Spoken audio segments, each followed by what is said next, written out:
Alright, so the whole reason for this video is that I got a friend who currently lives in Colorado, and I wanted to build a rig for him that he could use without having to worry about paying like a monthly fee. He already has like Xbox Game Pass he uses for cloud streaming and all that, but I wanted to make a PC for him so that he could also play PC games that weren't cross-platform, such as Battlefront 2.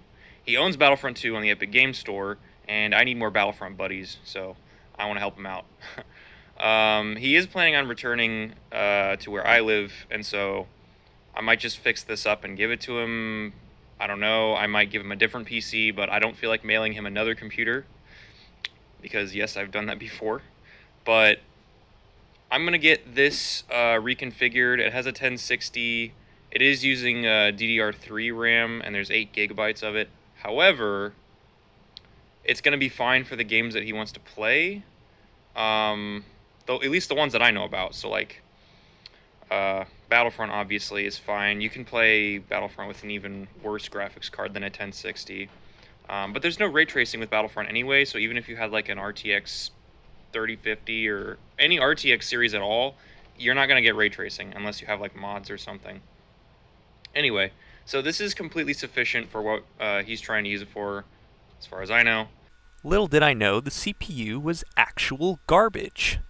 Um, and I'm just gonna have it running basically at my house. And then if he wants to have it turned on, if he wants to use it, I'll just have him text me, and then I'll turn it on for him, and then he can connect remotely to it with either his laptop or his phone or whatever. I know he has a phone. I know he has an Xbox controller. So if he wanted to, he could use his controller to play remotely with whatever game he's playing, if it has controller support. And even if it doesn't, you can always add it with like Steam overlay, so not a huge deal. There's always ways around things. Well, almost always anyway. But basically what I'm going to do with this is, if I can turn the light on here so you can see better. Give me a sec. Alright, so it is an older like PC, but it has, like I said, it has enough performance to actually play pretty much all the games he wants. I am going to actually downgrade the power supply because I don't need something this power hungry, I guess. I'm going to swap it out with the original that came with this case, which is a 300 watt power supply. It's right over here. And I do have an adapter that I have to use for the graphics card because it uses an 8-pin connector, and then it also slots into the motherboard. But it should work just fine, honestly. There's not, as far as I can tell, there's not going to be any like misconfiguration or configuration problems, I guess. Windows is going to be installed onto this 128 gig SSD, and then all the games are going to be put on this 1 terabyte Barracuda hard drive. Yeah, that's pretty much the entire configuration. I don't know if I said this already, but it has 8 gigs of RAM. It is DDR3, so it's like 2 generations old.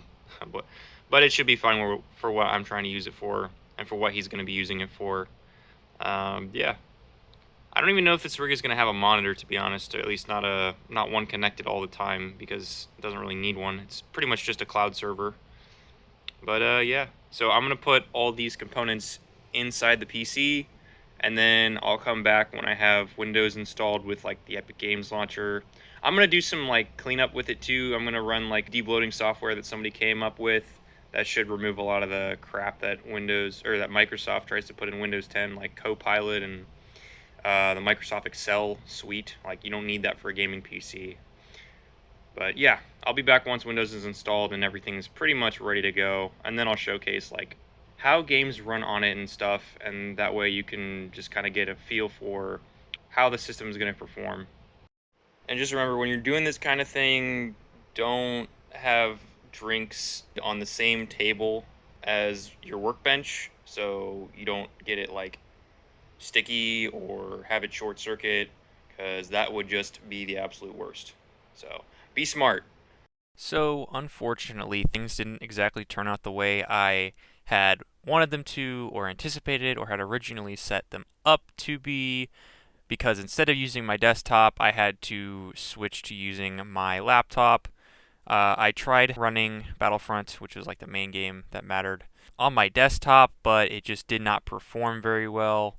And it was a CPU bottleneck. So the CPU that's in that desktop just did not perform as well as I had hoped.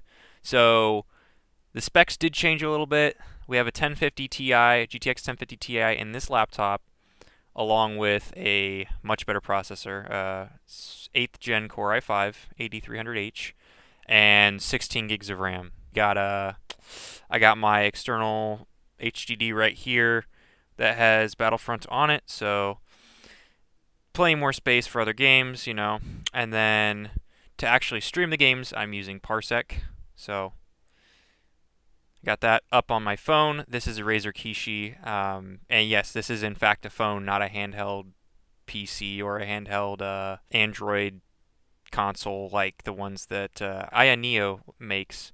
This is my phone. This is the phone I usually use. I had to sand and file down the end of the case so that I could actually fit it inside the Razer Kishi V2. And this is the same Kishi that I had in one of my other videos. I just heavily modified it so I could fit my Xperia inside of it as well with a heatsink and active cooling. That's another video. Another story.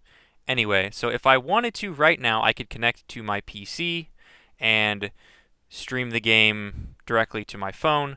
However, it is a little bit laggy, and I'm not sure if that's because I'm using the same Wi-Fi or the same internet connection. I haven't tried with my own data connection, but Parsec is like one of the fastest streaming applications you can get right now.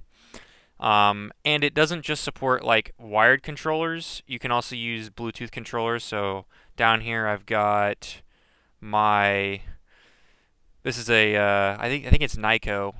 Yeah, Nyko Bluetooth controller for the Switch, but it also works on Android and PC. This is a mobile controller. It'll work on Android and PC as well. Then we have the Switch. Then we have the Switch Joy-Cons right here. You can connect those. It's probably going to take a little more configuration to get them working, but they are Bluetooth, so you can use them with Android.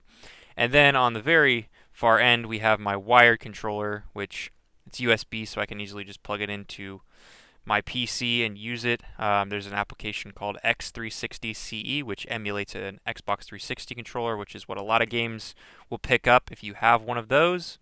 And then since it's USB, I have to convert it, so I can either use a USB Type A to Type C adapter, and it works just fine with my phone, or you can plug in like a little hub on the bottom. I could unplug my phone from the Kishi right now, but I'm going to use it for a demonstration here in a second. But yeah, you can plug this into the bottom of your phone too. Just as long as you have some kind of adapter, a wired controller that uses USB should work just fine. But yeah, so I'm going to go into the demonstration and kind of show you the input latency and that whole issue. I don't know if it's going to be a problem for my buddy or not. But another thing I like to mention before I forget is that you can get Parsec working through a web browser, or you can actually download the app on Android. They don't quite have an app on iOS yet, but I think it's coming. They have one on Mac OS, so if you have like some kind of Mac, I guess, then you can download it on there. But yeah, there's obviously an app on Windows, there's an app on Android, and then if you don't have a device like that, you can always go to your web browser. Any Chromium-based web browser you should be able to use Parsec with, but Chrome is like the most popular one, so you can use Chrome if you want. You just have to sign in, which is what my friend is going to have to do. I'll help him get that set up at some point, but let's get on to the demonstration. So I did change a few settings. I turned off VSync and lowered the host's bandwidth. That's what it recommended me to do, but I'm still getting like the network pop up telling me that my network is having performance issues. So I'm not going to worry about that too much. I'm going to just hop into single player and then arcade, and I'm just going to go do something offline. There have been a few times so far where the input has just not gone through. Like, I have all of my controls set up correctly. Everything is mapped. I checked. All of the buttons are being picked up by Parsec, so it's not that. It's just sometimes the inputs don't go through. So I'm going to real quick just start a match. Yeah, see right there, it didn't go through. Sometimes I'll press a button and it'll either take a little bit longer or it just won't go through. So I think that's just because of my internet connection, but it's weird because I have fiber, so I don't know exactly why it does that. Everything is wireless though, except for my laptop. My laptop is plugged into a router, but the router is also in bridge mode, so it's technically working like a wireless network card. Um, but you can see like with when I press the button, it's pretty responsive for the most part. It's just when you get into a game that you really notice the difference. So I'm going to choose Assault real quick, and then I'm going to look at my phone and try to play based off my phone. But yeah, there is definitely some lag. If I were to use my controller and then look at my laptop screen instead, then it would probably be okay. Like it's picking it up pretty well for the most part. It's just the video feed that's a little behind. But trying to play on my phone, it's a little difficult for sure. Yeah, there's definitely some input lag. It's playable. It's just it's not the easiest thing in the world to do. I don't know. Maybe there's some kind of setting I can adjust to get that to be a little better. It definitely helps that Battlefront has aim assist, and aim assist in this game is really aggressive too. And then sometimes when I turn the camera, another thing is it'll try to compensate, so it thinks maybe I turned the camera a little more than I actually did, so it'll keep going even though I didn't want it to do that, just because that's how the game is. But it's okay for the most part, I guess. It's playable. Like if you weren't doing a first-person shooter, then it would be fine. But this is probably what he's gonna be playing. I'm sure he could get used to it, but he's probably not gonna want to play like this, to be honest. Um, he just doesn't have any hardware that can really run this game that well. He has a laptop. He has a Windows laptop, but it's not cut out for this kind of thing. And I will admit, I am kind of using the laptop itself to actually play.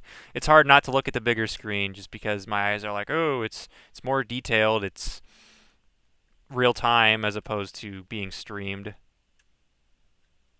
But yeah, I mean, you can obviously. This is pretty much how it is for the most part. It's not unplayable, obviously, and the resolution is definitely something that's spotty.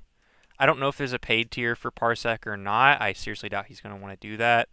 Um, but like I said, it is an option, and I know Steam Link has gone really far. I'm probably going to die here. Steam Link has gone really far in the past. It used to be a lot laggier, but I might try that. I don't know. This seems to be like a decent solution, but if he might not even want to do this. He might just want to wait. But it was a fun project for sure. So we'll see. I'll see what he says, and I'll try to tweak some settings in the meantime. But this is pretty much the experience. Hopefully you guys enjoyed watching. And go ahead, feel free to leave a like on the video. It lets me know that you enjoy this kind of content. And if you really like this kind of content, then go ahead and subscribe. It's free. And I'll try to keep pumping out videos while I can, while I'm on summer break. So have a good one. Peace out.